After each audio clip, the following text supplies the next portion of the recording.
जय जलाराम बापा। नमस्कार साथियों, मैं हूं दिनेश ठक्कर बापा और आप देख रहे हैं एम टाइम्स। साथियों, प्रारंभ करते हैं जलाराम बापा के जीवन की कथा का 25वां अध्याय। एक तरफ जलाराम बापा के अनूठे चमत्कारों का सिलसिला जारी था, तो दूसरी ओर श्रद्धालुओं का उनके प्रति विश्वास बढ़ता ही जा रहा था।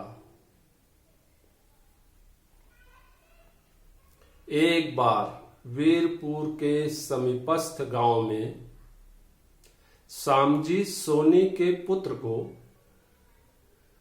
एक जहरीले सांप ने जब डसा तो उसका शरीर नीला होने लगा। बच्चे की हालत देखकर परिजन रुआंसे हो गए।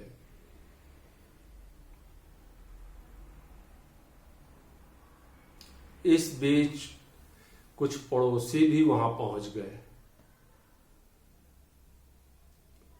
एक पड़ोसी ने उस बच्चे के पिताश्री को सलाह दी, सामजी भाई, बच्चे का जीवन बचाना चाहते हो तो बिना देर किए वीरपुर वाले जलाराम बापा के पास चले जाओ। समझे भाई? यह सलाह सामजी को भी उचित लगी। वे तत्काल अपने बच्चे को लेकर वीरपुर रवाना हो गए। जलाराम बापा के घर पहुंचते ही सामजी ने उनके चरण स्पर्श कर अपने आने का मकसद बताया।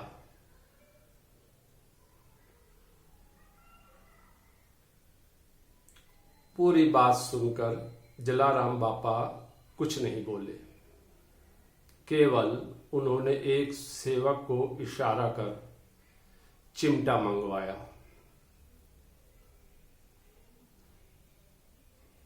तत्पश्चात उस चिमटे को 3 बार बच्चे के उस अंग पर छुआया जहां पर सांप ने डसा था। फिर तो जैसे कोई चमत्कार हो गया। क्षण भर में उस निर्जीव बच्चे ने आंखें खोली और वह उठ खड़ा हो गया। यह अद्भुत नजारा देखकर सामजी सहित वहां उपस्थित सभी अनुयायी बोल उठे, जलाराम बापा की जय। जलाराम बापा तमारी महिमा अपरंपार छे। जय जलाराम बापा, जय जलाराम बापा। पुत्र को मौत के मुंह से वापस लौटा देखकर सामजी सोनी की प्रसन्नता का ठिकाना न रहा।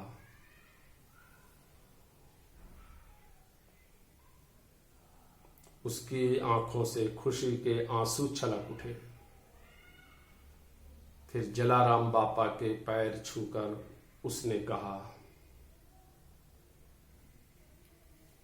बापा, आपने मेरे बच्चे को नया जन्म दिया। बापा, मैं आपका उपकार जीवन भर याद रखूंगा। बापा, बापा तमारी बहुत कृपा छे, बहुत कृपा छे बापा।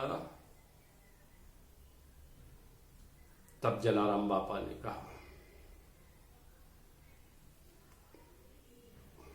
भाई, यह तो प्रभु श्री राम की कृपा है। उपकार उनका मानो, श्री राम का उपकार मानो भाई। इतना कहकर जलाराम बापा अन्य सेवा कार्यों में व्यस्त हो गए। फिर सामजी सोनी भी उनसे आज्ञा लेकर अपने गांव रवाना हो गए।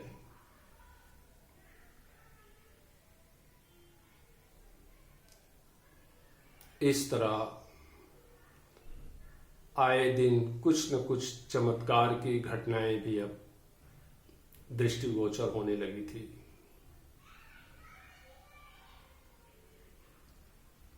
एक बार की घटना है, राजकोट के राजा की नौकरी छोड़कर 3 मुस्लिम शिकारी वीरपुर के रास्ते होते हुए जूनागढ़ की ओर जा रहे थे। उनके पास एक पिंजरा था जिसमें कुछ मृत पक्षी थे। वीरपुर गांव की सीमा पर इनकी मुलाकात जलाराम बापा से हो गई।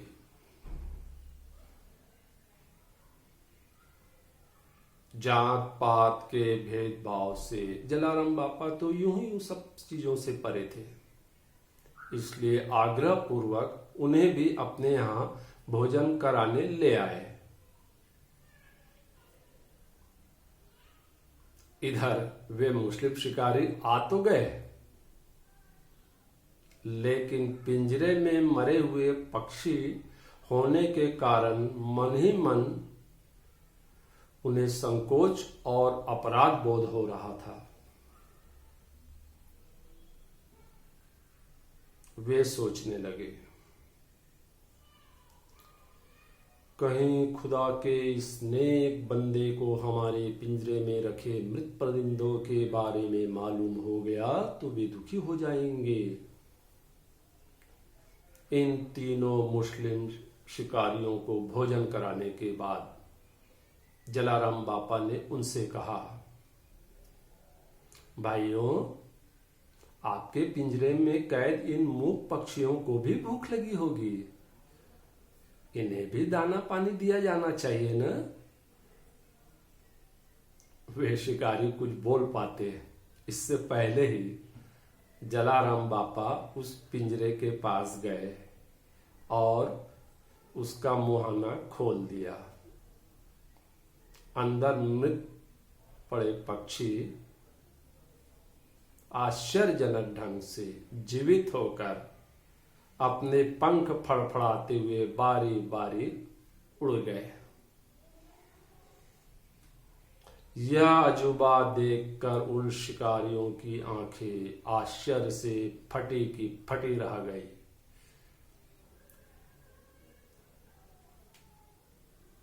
उन्हें फिर आत्मग्लानि हुई और वे रोते हुए जलाराम बापा के पैरों में गिरकर माफी मांगने लगे।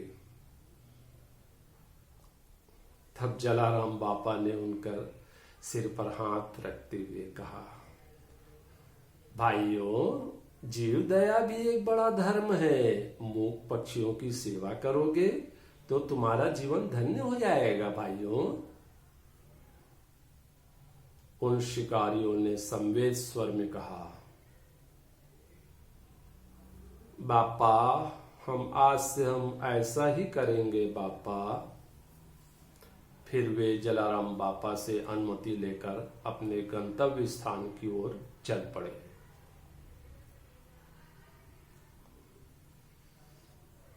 दिन बीतते जा रहे थे।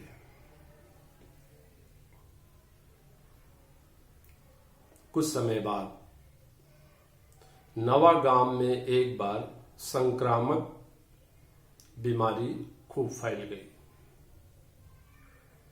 ग्रामवासी सभी तरह का इलाज कराकर देख चुके थे, कोई फायदा नहीं हो रहा था। आखिरकार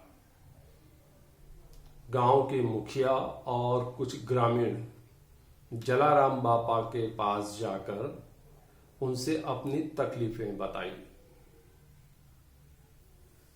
परेशानी सुनकर जलाराम बापा उसी पल उनके साथ नवागांव रवाना हो गए।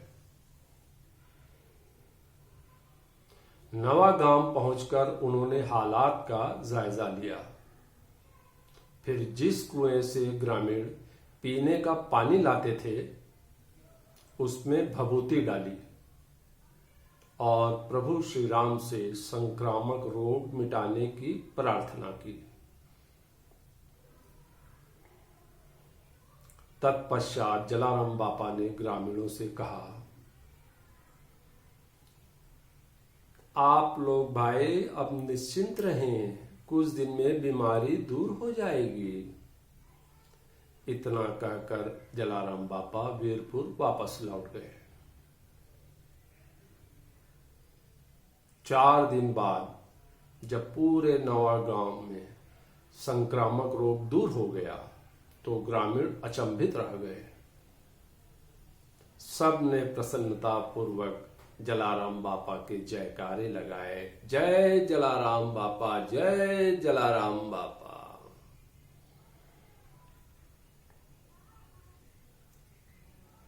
इस तरह समय का पहिया घूमते रहा।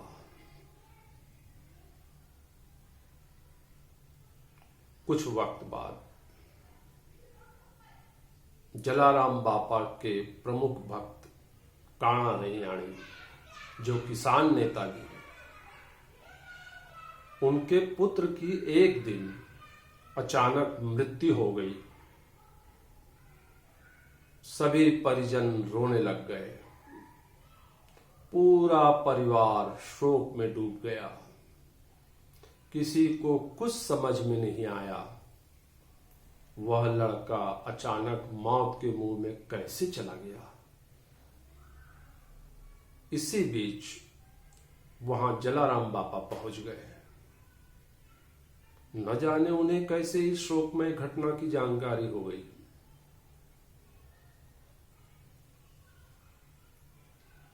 सभी को आश्चर्य लग रहा था जलाराम बापा कैसे पहुंच गए। फिर जलाराम बापा को देखते ही किसान नेता काणा रैयाणी उनके पैरों में गिरकर फपक फपक कर रोने लगे और उन्होंने कहा, बापा, भगवान ने मेरे बेटे को इतनी जल्दी क्यों उठा लिया बापा? बापा, उसका क्या कसूर था? हे राम, उसके बदले मुझे क्यों नहीं उठाया भगवान तूने? तब जलाराम बापा ने उसके सर पर हाथ फेर कर सांत्वना देते हुए कहा, भाई, तुम क्यों रो रहे हो? शांत हो जाओ, कुछ नहीं हुआ है तुम्हारे पुत्र को। फिर जलाराम बापा ने अपने अनुयायी काणा रैयाणी से कहा, भाई, मुझे तुम्हारे पुत्र का चेहरा देखना है, उस पर लपेटा कपड़ा हटा दो। तत्पश्चात जलाराम बापा की इच्छा का सम्मान करते हुए कफन खोल दिया गया। फिर जलाराम बापा ने उस मृत लड़के की तरफ देखकर कहा, बेटा, तुम क्यों इस तरह गुमसुम से सोए हुए हो? आंखें खोलो और मेरी तरफ देखो। फिर तो मानो चमत्कार हो गया। क्षण भर में वह मृत लड़का आंख मलते हुए उठकर बैठ गया, मानो गहरी नींद से वह जागा हो। इस अप्रत्याशित दृश्य से शोक का माहौल पल भर में खुशी के वातावरण में बदल गया। उस लड़के के पिता काणा रैयाणी खुशी से झूम उठे। आंखों से खुशी के आंसू छलक उठे। काणा रैयाणी समेत सभी व्यक्ति भक्ति भाव से जयकारे लगाने लगे, जलाराम बापा की जय, जलाराम बापा की जय, अपरंपार महिमा छे जलाराम बापा तमारी जय, जलाराम बापा। फिर जीवित हुए उस लड़के के पिता ने जलाराम बापा के चरण स्पर्श कर आभार जताते हुए कहा, बापा, आपके कारण मेरे पुत्र का पुनर्जन्म हुआ है बापा। मैं जीवन भर आपका कर्जदार रहूंगा बापा। बापा, आभार आपका बापा, आभार। फिर जलाराम बापा ने मुस्कुराते हुए कहा, प्रभु श्री राम सदैव भक्तों का साथ देते हैं। आप लोग मेरा नहीं, प्रभु श्री राम का आभार मानो। इतना कहकर जलाराम बापा चुपचाप वहां से विदा हो गए। तो साथियों, अगले अध्याय में फिर मुलाकात होगी आपसे। जय जलाराम बापा।